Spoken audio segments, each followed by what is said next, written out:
एतराज़ था कि जी डॉक्टर साहब आप पढ़ाइयों से क्यों मना करते हैं। आपने एक बच्ची ने एक सवाल ये किया हुआ था, एक ने तो ये किया कि आप ये दुरूद शरीफ पर क्यों लगाते हैं। मैं कहा मैं तेनों की दसा कि रब परदे च रहना चाहता है। रब का परदा ही वो नबी जड़े ने, नबियां का परदा ही उन्होंने रब। ठीक है, इनू इंज जे मैं तेनों समझावां तो जे रब जड़े ने, रब साहब जड़े ने वो हुण डॉक्टर को घर ही देन आशिक साहब नूं, आशिक साहब जड़े ने उन्होंने घर दे कुटी कुट के लियाते हैं घरों। वो मारे मूरे खा के बाकी पीरों से भी और आमिल हजरात से भी जिन बूत निकलवा के या खुद भी पढ़ पढ़ा के, वो जो भी जिस हालत में होता है तो वो कई बार मुझे सूफियाना कलाम या दुरूद शरीफ या कुछ वो लगा के कपड़े वापस पहनाने में इजी हो जाता है। इसको ऐसे समझ लें, या वापस इंसान बनाने में जो उसके अंदर वो रूहानियत जागी होती है, वो काबू नहीं आ रही होती, कैफियत पट नाला होया होंदा है जो मैंने देख लिया है, मैं किसी को दसना भी नहीं, तो मैं दसा ना तो फिर लोगों को पता किमें लगेगा इन्ना पहुँचा है। ठीक है, वो ये सारी जो जंग होती है अंदर की, उसमें अंदर गुब्बारे में अगर मैं सुई मारूँ तो बाद में वो गुब्बारे में वापस हवा भी मुझे भरनी पड़ती है, तो वो छेक से हवा भी नहीं भरोंदी, वापस इंसान भी नहीं बनता, जी भी फड्डा पड़ जाता है, मेरे ही गले पड़ जाता है वो। ठीक है, वो कुछ ट्रेड सीक्रेट है और सारे तो नंगे नहीं ना करांगा। कहने का मकसद ये है। दूसरा सवाल ये था कि आप तो, उनकी बहन को मैंने कहा ना कि बीबी आपने नमाज नहीं पढ़नी, तो उस पर वो बड़ा एतराज़, उन्होंने कहा डॉक्टर साहब आज तक तो मैंने बर्दाश्त किया है, तो आपने दरूद भी बंद कर दिया, आज आपने नमाज भी बंद कर दिया, आप किस काफिर किस्म के इंसान हैं।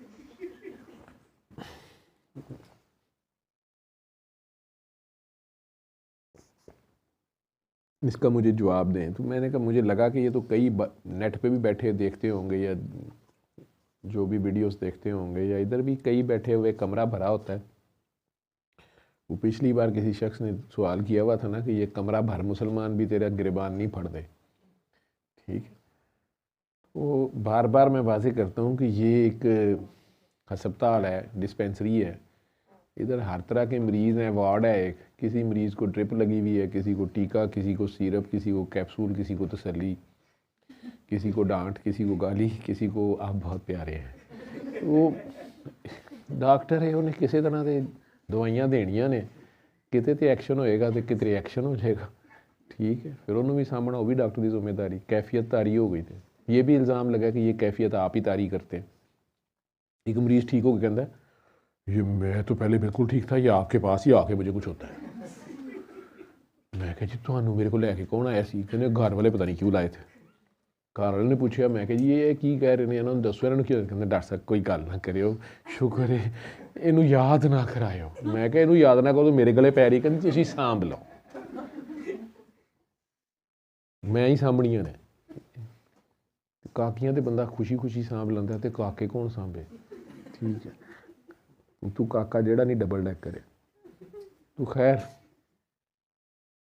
तो वो काकी जी बेटा, उस आपकी हमशीरा को आपकी तो तसल्ली हो गई थी, लेकिन मैंने कहा आप जैसे और भी होंगे, आप खुद ही जो उनकी शिकायतें लगा रही थी वो आप बता रही थी ना कि इनकी इनकी ये हालत है। जो बंदा फ्लश पे बैठ के कुरान शरीफ पढ़ रहा है, ना उसे वज़ू का पता है, ना उसे पाकी प्रीति का हालत है, वो मसले ते नमाज पढ़ता है, फिर वो जिन्न आते हैं। तो अल्लाह कह रहा है कि जब तुम नशे की हालत में हो, यानी जब तुम होश में नहीं हो, तुम नमाज के करीब मत जाओ।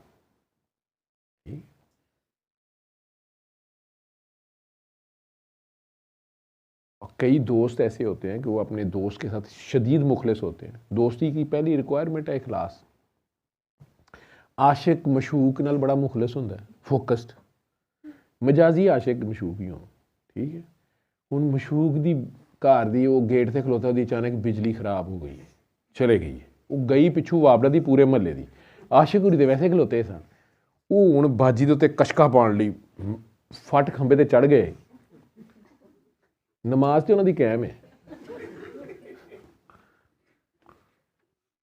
लेकिन बाजी ने तो अंदर जाके ना मुझे बदनाम कराया ना, जल के मर गया साला। ठीक है, क्योंकि महल्ले च गल तो यही होएगी। कि भाजी बिजली चले गई ना तो वो खंबे ते चढ़ के अंदर झांकदा पिया सी, अल्लाह अल्लू फिर करंट आ गया पिछू वापडा का, वो उतरन भी ना दिंदा। वापडा वालों को क्या लगे कि बंदा उतरा भी है कि नहीं, अभी मसले ते चढ़िया है कि उतरे है, ठीक है। वो करंट कई बार आ जाता है नमाज में भी। मैं क्या, आप खुद ही तो कह रही हैं कि ये इन्हें नमाज में ये भी नहीं पता चलता, ये अचानक मशरक को सजदे शुरू कर देती है, इंडिया वालों को सजदे शुरू कर देती है। बाजी दी अपनी डिस्क्रिप्शन है ऐसी। मैं कहा इंडिया वालों हो जाने तो सजदा की हो गया, ठीक। वो मशरक में है बेचारे, उसका क्या मतलब है, ठीक। तो वो जब अल्लाह ने कहा कि जब आप होश में ना हों तो मत जाएं नमाज के करीब, ठीक है। कई लोग तस्बीहां पढ़ी जा रहे हैं। दूसरा साहब एक थे, वो पास बैठ के मेरे तस्बीह चलाई जा रहे थे, मैं कहूँ बंद कर। उन्हें ज़्यादा उनका गुस्सा था, उनके मियाँ थे, वो असल च चेकर आए सन नाल पहली विजिट च, बाद च पता लगा वो मैंटल हस्पताल दाखिल ने, मक्खियां लाई जा रहे हैं उन्होंने, ठीक है। मैंने 3 बारी मना किया कि यार मुड़ जा, इनू बंद कर। वो आयतल कुर्सी तेज़ करी जाए, मेरा शायद कोई फोकस होर सी, नाल मेरे घूरी जाए, मैनू सवाल करी जाए। मैं क्या पता नहीं मेरी अखा चो की कढ़ना इन्हें। मैं क्या मामा तू काढ़ ही लै। तो वो फिर बाजी को गुस्सा था दूसरी विजिट पे, वो कहती ये क्या है, वो क्या, इमकी तुमकी टिमकी।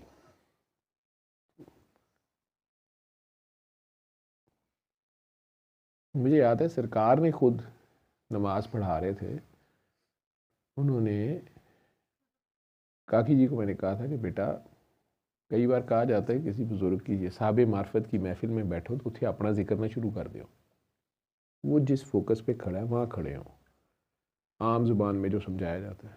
मतलब वो सूरह कौसर पढ़ के सजदे में जा रहा है, इन्हें उत्थे पीछे सूरत बकरा शुरू की है, पूरी ट्रेन को खिंचा ला रहा है कि मेरी बकरा पूरी हो जाए, हजे रकू च ना जान। तो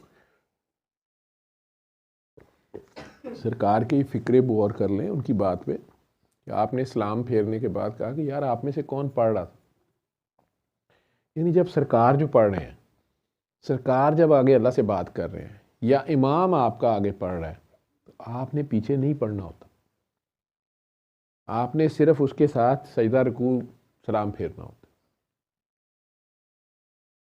आप बेवक्त की रागनी अपनी ना शुरू कर लें, पढ़ तो आप भी कुरान ही रहे, लेकिन आपको मना किया जा रहा है, ठीक है। क्योंकि इमाम के ज़ुम्मे या इंजन के ज़ुम्मे पूरा डब्बे होते हैं पीछे, सारों को सीधी राज लाइन पे भी रखना, नाक की सीध में भी जाना, मंजिल पे भी पहुँचाना। बीच डब्बे अपनी ही इट खेलियाँ शुरू कर दें, ब्रेकें लगानी शुरू कर दें, ठहरो जी खाने वाल तो समोसे अच्छे लभदे ने। वो सरकारें द्वारा नमाज पढ़ा रहे थे, उन्होंने पीछे मुड़ के सलाम फेर के बड़े सख्त लहजे में पूछा कि कौन, क्योंकि वो कम ही जलाल में आते थे, यार कौन पढ़ रहा है तुम में से।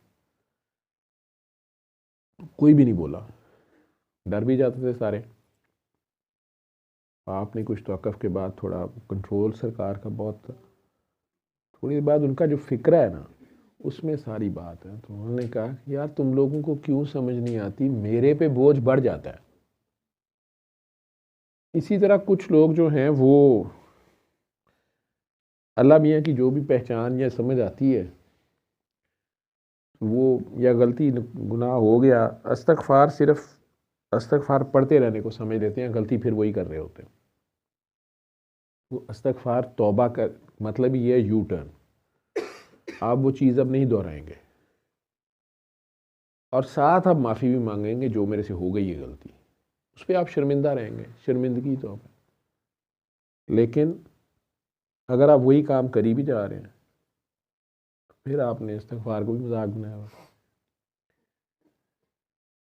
या बहुत ज़्यादा इबादत वो कल्ब सख्त कर देती है, अगर आपको दूसरों में खामियां नज़र आनी शुरू हो गई हैं, ये एक रहता कैफियत है। या आप दुनियावी ख्वाहिश के लिए, दुनियावी टारगेट के लिए कोई इबादत कर रहे हैं, बहुत तस्बीहें वजीफ़े नवाफिल कर रहे हैं, और वो मकसद आपका हल नहीं हुआ, वो रिज़ल्ट पास नहीं हुआ, वो डिग्री नहीं मिली, वो नौकरी नहीं मिली, वो CSS नहीं पास हुआ, वो डॉक्टरी में एडमिशन नहीं हुआ, या वो वाली लड़की का रिश्ता कहीं और हो गया, या वो लड़का नहीं माना, या उसके घर वाले नहीं माने, तो भी फिर बिल्कुल ही छोड़ के या ब्लेसफेमस किस्म के थॉट्स आना शुरू हो जाएंगे, क्योंकि शैतान अब आपके साथ पंगे डालेगा, वसवसे डालेगा, शक डालेगा। अच्छा अगर ये इतना पहुंचा हुआ था तो फिर अगर इससे ऐसे होता तो मेरा तो नहीं हुआ, ये तो नहीं हुआ, वो तो नहीं हुआ। ऐसी हालत में भी कई लोग इवन ओसीडी या डिप्रेशन का शिकार हो जाते हैं, सुसाइड तक चले जाते हैं। उधर से तस्बीह वैसी चली जा रही है, सारे जहान में शक नज़र आ रहे हैं। फिर सबसे खौफनाक चीज़ें जो शुरू होती हैं बहुत ज़्यादा नेक और इबादत गुजार लोगों में,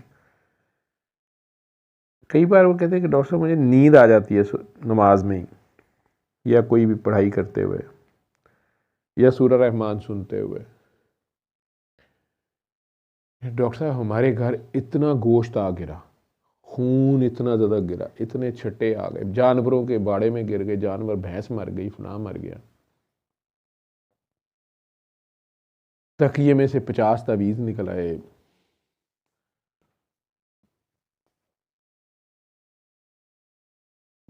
एक आमिल साहब आए, उन्होंने कहा यहाँ से टाइलें उखाड़ें, टाइलें उखाड़ी, उन्होंने कहा इधर खोपड़ी है, निकाली तो खोपड़ी निकल आई। डॉक्टर साहब हमारे पे कीता कराया। मैं उन्हें सादा अल्फाज में कहता होता हूँ, अब किस तरह भी मैं समझाऊँ, कहता हूँ कि आप ये बंद कर दें। या हमारे घरों में बड़ी ज़ोरदार किस्म, डॉक्टर साहब आगे आ जाएं, इधर आ जाएं, ये जगह भी है ना, इसको फिल कर लें। ये असल में जो पहले बैठे होते हैं वो ज़रा खुल खुल के बैठे होते हैं, फिर बाद में सर्दियाँ जहाँ किसी को निग लग जाता है वो बैठ जाता है। आप बल्कि स्टूल पे आ जाएं, आपके वो कमर का मसला है तो आपको टेक लगानी ईजी हो जाएगी। खैर है, अब वो बैक, मैंने कहा अगर आपको बैक लगानी है, स्टूल है अगर बैठना है आपको ईजी हो जाएगा।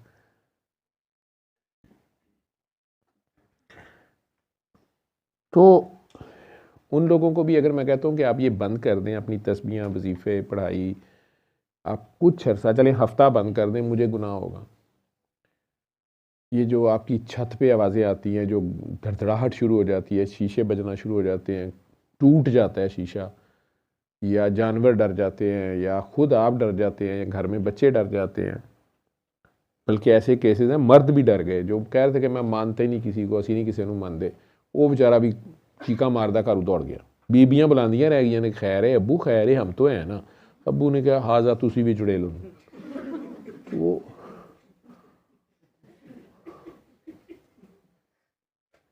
उन सारों को भी अगर कहा कि बराए मेहरबानी ये फायरिंग छोड़ दें आपस में, ये जो आपने तस्बीहां काउंटर पकड़े हुए हैं इन्हें फ़िलहाल बंद कर दें कुछ अरसे के लिए।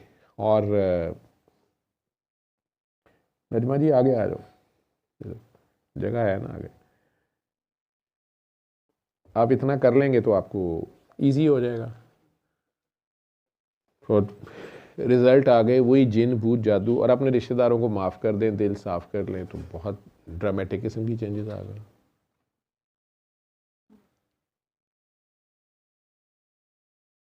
लेकिन कईयों ने जाके वापस कुछ अरसा ये सब देख के फिर जब फिर शुरू किया तो फिर पकड़े गए। सल्ले अला सल्ले अला सल्ले अला सल्ले अला सल्ले अला शफीना सल्ले अला